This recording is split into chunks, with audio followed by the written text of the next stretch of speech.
Very grateful to be part of this panel, and my role here today is to talk about gene expression classifiers and needle aspiration biopsies. This is the Afirma test. Let's see, I've got a forward thing here, I guess, right? And I don't know how to use it. Okay, very good. So I have nothing to disclose. The topics of today's panel, I have a review article, it's a contemporary review in laryngoscope you want to maybe look at, and right now online and coming out in print in 2014 is a book I've edited for thyroid cancer that has a great deal to do with this very, very exciting subject of gene expression testing and molecular alteration testing as well. So if we take a big paintbrush, one could supposedly say that molecular alteration testing rules in cancer and gene expression classifiers rule out cancer, and that's a little oversimplification. The biggest test historically that has reduced the number of unnecessary thyroid surgeries was fine needle aspiration cytology. Why is that? 70% or so are generally benign, and the vast majority of those can end up being observed. And then you have a group of 5 to 10% that are either malignant or suspicious for malignancy. Those get operation. And then we're left with a 20-25% group that are indeterminate. And of those, approximately 80% in the end, histologically, will end up being benign. And one could then argue that had we had a better test, that person could have avoided that operation. So what is a gene expression classifier meant for? It's for category 3 and 4 of the Bethesda. Category 3 is FLUS, follicular lesion of undetermined significance. AUS as well, follicular neoplasm or suspicious for FN, and Hürthle cell, and suspicious for Hürthle cell. So when we have our cytopathologists help us and look under the microscope, this would be an example of a FLUS where you have a hypocellulose specimen with groups of follicular cells in a microfollicular architecture. And then when you look at a follicular neoplasm, you'll see scant colloid, you'll see a hypercellular specimen with follicular cells. So why is it important that we get a better sense of who needs an operation and who doesn't need an operation? It's expensive to do thyroid surgery. There's possible complications, and I think that they're probably higher than the reports would state. There's time lost from work and daily living, anxiety, potential permanent iatrogenic hypothyroidism, and the fact that on any given thyroid nodule, thyroid cancer is very rare. So a little bit of statistical house cleaning here.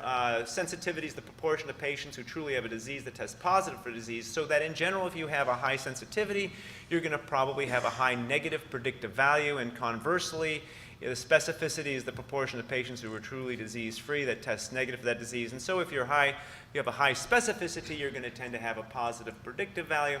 And negative and positive predictive value are impacted by another element, which is prevalence. So for the purposes of discussion on discussing Afirma, when you have an increase in prevalence of cancer, you have a decrease in the negative predictive value, which is why institutions should have some sense of what their percent of malignancy is for their indeterminates, because that will impact on their negative predictive value on this test.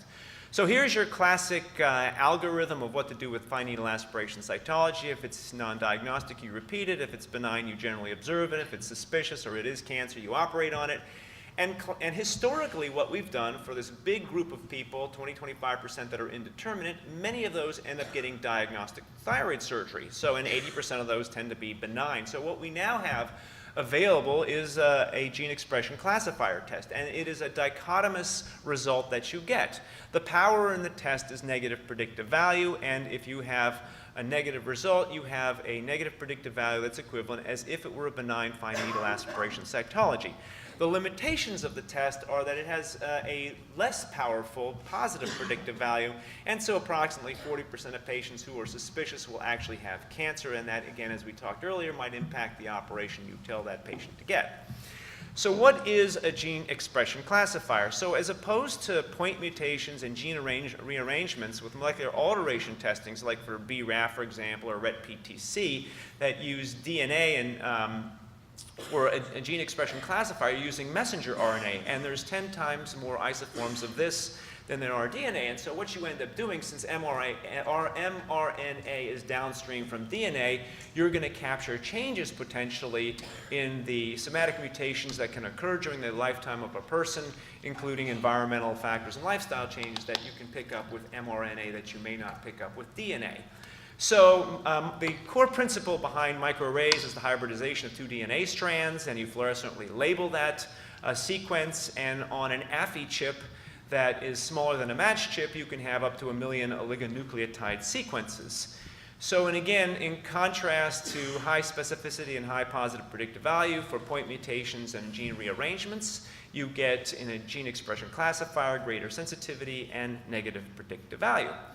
So here is the multi-gene expression mRNA test. It's extracted from your needle biopsy and amplified and placed on a custom gene expression microarray, and the result is dichotomous, benign, or suspicious.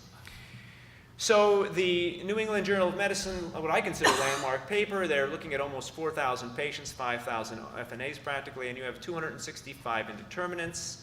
Now, they have on the gene expression classifier, there's a 25 gene filter for rare neoplasms, including medullary thyroid cancer, metastasis to the thyroid from breast, melanoma, and renal. And you have parathyroid on there, as well as trying to distinguish between Hürthle cell lesions versus Hürthle cell neoplasms. But then you have 142 genes in the main classifier, and in the New England Journal test, the sensitivity was 92%. So you're going to expect a good negative predictive value. The specificity is only 52%, so you're going to expect a low positive predictive value. And indeed, the follicular lesion of undetermined significance has a 95% negative predictive value, follicular neoplasm 94%, equivalent to a benign needle aspiration cytology. If you're category 5, which is suspicious for suspicious cytologic findings, this generally would go to operation because the negative predictive value drops to 85%. The shortcomings of gene expression classifiers in general is the kind of material you get in the first place. So if you have a needle biopsy on your additional 2 aspirations that is inadequate because you didn't get into the nodule, then you're going to get bad information. And if, however, conversely, when you do a fine needle aspiration cytology and it's benign, that doesn't mean it's benign. It also means that you have a 5 or 6% chance that that's a false negative. So in the gene classifier, this actually corrected those cytologically false negatives, and they were all found to be suspicious. So again, you're dropping your risk of malignancy from approximately 25% down to approximately 5 to 6% with a gene expression classifier for indeterminates. And so these patients could be under selected circumstances. You want to be taking a history, and if they don't have, compressive symptoms, they're not enlarging rapidly, there's no radiation exposure, there's no family history of thyroid cancer, which is the majority of patients. Those patients that are category 3 and 4 from the Bethesda Classification are potential candidates for this test, and they potentially could avoid diagnostic surgery if the result is benign. And this is an NCCN guideline in 2013. So what is its clinical utility in a study that has been performed where patients and physicians accepted using the gene expression classifier? There was a 10-fold reduction in benign results from historical operative 74% down to 7.6%. And so both the patients and the physicians in the study substituted clinical and sonographic follow-up rather than a diagnostic thyroid surgery. And in this meta-analysis, it's very busy, but on the bottom line, you're basically dealing with 886 patients, and the prevalence of malignancy was 21%, and the negative predictive value was actually a bit better at 97.5%. Why was it better? Because the prevalence of malignancy was lower than the New England Journal study. So how bad could things get? Obviously, what we don't want to do is have false negatives, and that applies also to a benign fine needle aspiration cytology. That also can be a false negative. So if you have indeterminates that 100% were malignant, which is inconceivable, then the worst things could get would be a 10% false negative rate, because the sensitivity of the study is 90%. So if you have a prevalence of cancer of about 25%, then you have about a 2.5% negative predictive value. The highest you're ever going to see in an institution for prevalence of malignancy and indeterminates would be about 40, 45%. Say it's 50%, then you have a 5% chance of negative predictive value.